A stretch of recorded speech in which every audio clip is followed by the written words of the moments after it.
Hello everyone, welcome to Edumosa. दोस्तों, आखिर BPSC के द्वारा 17वीं संयुक्त प्रतियोगिता परीक्षा का नोटिफिकेशन जारी कर ही दिया गया। लेकिन आइए उस पर चर्चा करते हैं। लेकिन चर्चा से पहले यदि आप मेरे चैनल पर नए हैं तो प्लीज़ चैनल को लाइक, शेयर और सब्सक्राइब अवश्य कर दें ताकि आने वाले वीडियो का लिंक आपको मिलता रहे। दोस्तों, बीपीएससी 17वीं संयुक्त परीक्षा के नोटिफिकेशन निम्न प्रकार से है। आइए देखते हैं क्या नोटिफिकेशन है। देखिए, आवश्यक सूचना। एकीकृत 17वीं संयुक्त प्रारंभिक प्रतियोगिता परीक्षा सामान्य प्रशासन विभाग बिहार सरकार एवं सरकार के विभिन्न विभागों से अलग अलग सेवाओं संवर्गों के लिए प्राप्त रिक्तियों के आलोक में एकीकृत 17वीं संयुक्त प्रतियोगिता परीक्षा एवं अन्य प्रतियोगिता परीक्षा के लिए विभिन्न विभागों से 1957 पदों की रिक्ति प्राप्त हुई है, जिसकी विवरणी निम्न प्रकार से है। देखिए, इसमें दो तरह का वैकेंसी आई है, एक है लेवल 9 का और दूसरा लेवल 7 का। तो लेवल 9 का भी अच्छा खासा पद है।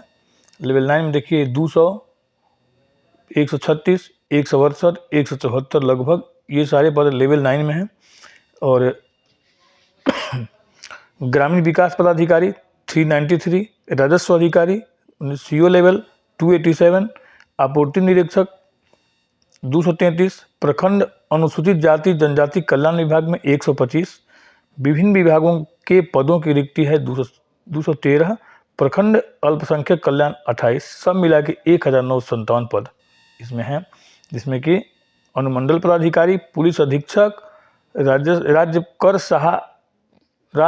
कर सहायक आयुक्त, विभिन्न वित्त विभाग वाला है, विभिन्न विभागों के पदों की रिक्ति। हमने इस तरह से सब मिलाकर लेवल 9 और लेवल 7 दोनों मिलाकर के 1957 पद है सृजित है किया गया।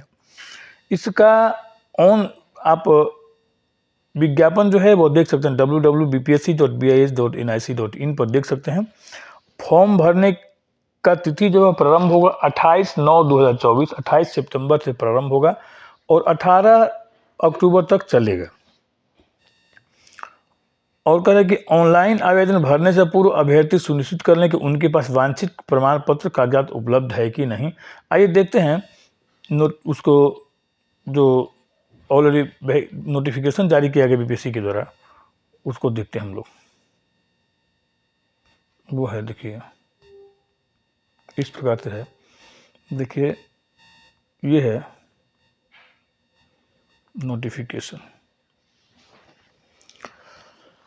तो दोस्तों, अभी हम लोग देखा 59 पदों के लिए नोटिफिकेशन जारी किया गया है तथा बीपीएससी अध्यक्ष महोदय के द्वारा ऐसा कहा गया है कि 2 विभागों के पदों का विवरण अभी आना बाकी है और तो उसको मिला दिया जाए तो कुल पद लगभग 2000 हो जाएगा। दोस्तों, बहुत दिनों के बाद इतनी मात्रा में पदों का सृजन किया गया है, यानी जो स्टूडेंट तैयारी में लगे हैं उनके लिए एक सुनहरा अवसर है। आइए देखते हैं इसकी विस्तृत जानकारी। देखिए, सार नियमन है 17वीं, इसमें देख लीजिए। इसमें अनुमंडल पदाधिकारी वरीय उप समाहर्ता बिहार प्रशासनिक सेवा का जो पद है उसको देखिए कितना, ये 200 पद है और 200 पद में से ही 67 पद जो है वो महिलाओं के लिए आरक्षित है। और देख लीजिए, पुलिस उपाधीक्षक सभी वर्गों को मिलाकर 136 पद है और 43 पद जो है महिलाओं के लिए आरक्षित है। जिला समादेष्टा ये गृह विभाग का है और ये 12 पद है, जिसमें से कि 2 पद जो है वह बिहार महिलाओं के लिए आरक्षित है।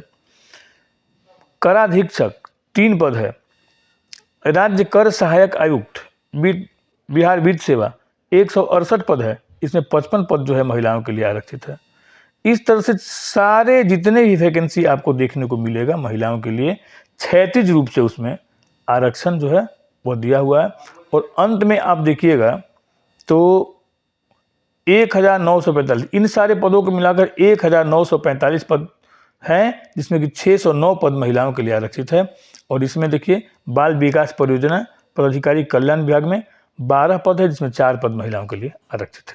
यानी कि सब अगर जोड़ लीजिएगा तो वही हो जाएगा लगभग 1957 पद, जिसमें महिलाओं के लिए आरक्षित पद कितना है 609 और 4 यानी कि 613 पद महिलाओं के लिए आरक्षित है। यानी सब अगर मिला के देखिएगा तो महिलाओं के लिए क्षैतिज रूप से 35% पद जो है वह आरक्षित है।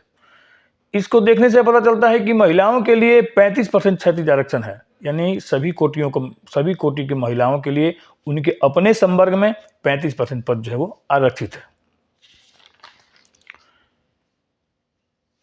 इसको जो तैयार किया गया है वह पुराने आरक्षण नियमों का पालन करते हुए तैयार किया गया है, मैंने 50% आरक्षण के आधार पर तैयार किया गया है। और महिलाओं के लिए आरक्षण तैयारी करने वाली और वैसी महिलाएं जो कि तैयारी कर रही हैं इसके लिए, उनके लिए बहुत ही मैंने खुशी की बात है, क्योंकि 1957 पद में से 613 पद जो है वह सिर्फ महिलाओं के लिए आरक्षित है। और पहले बीपीएससी का एग्जाम होता था उसमें 613 पद पूरा निकलता था, इस बार 613 पद कम से कम महिलाओं के लिए लगभग आरक्षित है। इस प्रकार हम आगे बढ़ते हैं तो देखते हैं हम लोग कि भाई शैक्षणिक योग्यता क्या है। तो मान्यता प्राप्त विश्वविद्यालय से स्नातक अथवा समतुल्य परीक्षा उत्तीर्ण होना चाहिए। और बाल विकास परियोजना के लिए भाई एक खास अति है, किसी भी मान्यता प्राप्त विश्वविद्यालय से स्नातक डिग्री वैकल्पिक विषय में गृह विज्ञान, मनोविज्ञान, समाजशास्त्र, श्रम एवं समाज कल्याण, इनमें से किसी एक विषय में आपको होना चाहिए, तभी आप बाल विकास परियोजना पदाधिकारी का भर सकते हैं, अदरवाइज इसका आप नहीं भर सकते हैं। आरक्षण जैसे आम होता है, आम जैसे लागू है उसी तरह का आरक्षण है। माने जनरल जो आरक्षण लागू है वही आरक्षण पुराना वाला आरक्षण के अनुसार ही होगा। और आरक्षण का दावा करने वाले जितने भी लोग हैं सभी लोगों को बिहार का निवासी होना चाहिए, एकदम रेसिडेंशियल बिहार का होना चाहिए, जनरल के लिए नहीं, लेकिन आरक्षण का लाभ जो उनको चाहिए। जैसे अगर आप ओबीसी हैं, एससी हैं, एसटी हैं, या मान लीजिए अगर आप आर्थिक रूप से कमज़ोर हैं, तो सभी लोगों को कम से कम इसका मैंने बिहार का ही निवासी होना चाहिए, बाहर के लोगों को आरक्षण नहीं मिलेगा, तो पहले से ही सब लोग जानते हैं। इसके बाद उम्र सीमा हो जाएगा भैया 1/8/2024 को 20 वर्ष, 21 वर्ष और अधिकतम 37 वर्ष होना चाहिए, इससे ज़्यादा नहीं होना चाहिए ये। और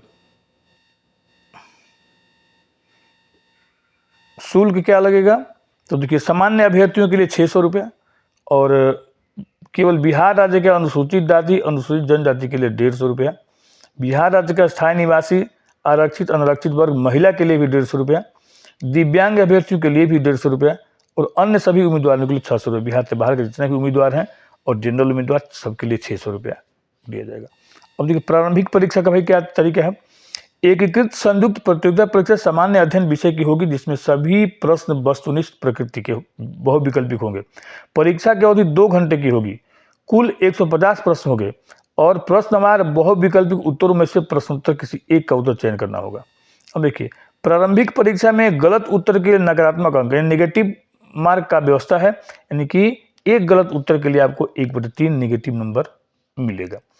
यानी कहने का मतलब कि 1 अंक अगर सही करते हैं उसके लिए मिलेगा, और गलत जो किए उसके लिए 1/3 अंक मिलेगा, यानी कि 3 सवाल अगर आप गलती कर देते हैं तो आपका 1 नंबर कट जाएगा।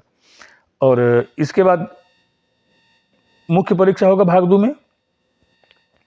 तो ये सोच लीजिए कि अब इसमें सिलेक्शन प्रोसेस क्या है कि प्रारंभिक परीक्षा में जितने भी अभ्यर्थी बैठेंगे उसमें से समझ लीजिए जितना पोस्ट होगा उसका 10 गुना सिलेक्शन किया जाएगा। यानी कि अगर पोस्ट 2000 है तो 20,000 अभ्यर्थियों का मुख्य परीक्षा के लिए सिलेक्शन किया जाएगा। मुख्य परीक्षा होगा, मुख्य परीक्षा में जो इस तरह से अनिवार्य विषय, वैकल्पिक विषय सारे परीक्षा देना होगा, और मुख्य परीक्षा देने के बाद इसमें से 20,000 में से फिर जितना पोस्ट है उसका 2.5 गुना लोग सिलेक्ट होंगे, यानी कि 2000 पोस्ट है तो 5,000 लोगों का सिलेक्शन किया जाएगा। और फिर मुख्य परीक्षा के बाद इंटरव्यू के लिए, हाँ मुख्य परीक्षा से माने इंटरव्यू के लिए, और इतने लोग इंटरव्यू देंगे, 5 जैसे कि 2000 पद 5,000 लोग, उसमें से 2,000 लोगों का सिलेक्शन जो होगा फाइनली होगा, उनका डीपी होगा और वो लोग ट्रेनिंग के लिए भेज जाएंगे।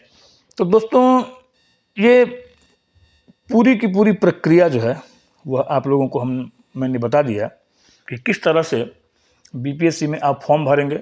फॉर्म भरने के बाद ये आपको प्रारंभिक परीक्षा होगा, प्रारंभिक परीक्षा के बाद 20 गुना लोग चुनाएंगे मेंस के लिए, मेंस जो देगा उसमें 2.5 गुना लोग चुने जाएंगे इंटरव्यू के लिए, और इंटरव्यू में से फिर फाइनल सिलेक्शन होगा। इस तरह से आप लोग विभिन्न पदों पर विभिन्न पदों के लिए क्रम वाइज अपने सिलेक्शन किया जाएगा आप लोगों का चॉइस के अनुसार और मार्क के अनुसार, और फिर आप लोग सिलेक्ट हो जाएंगे।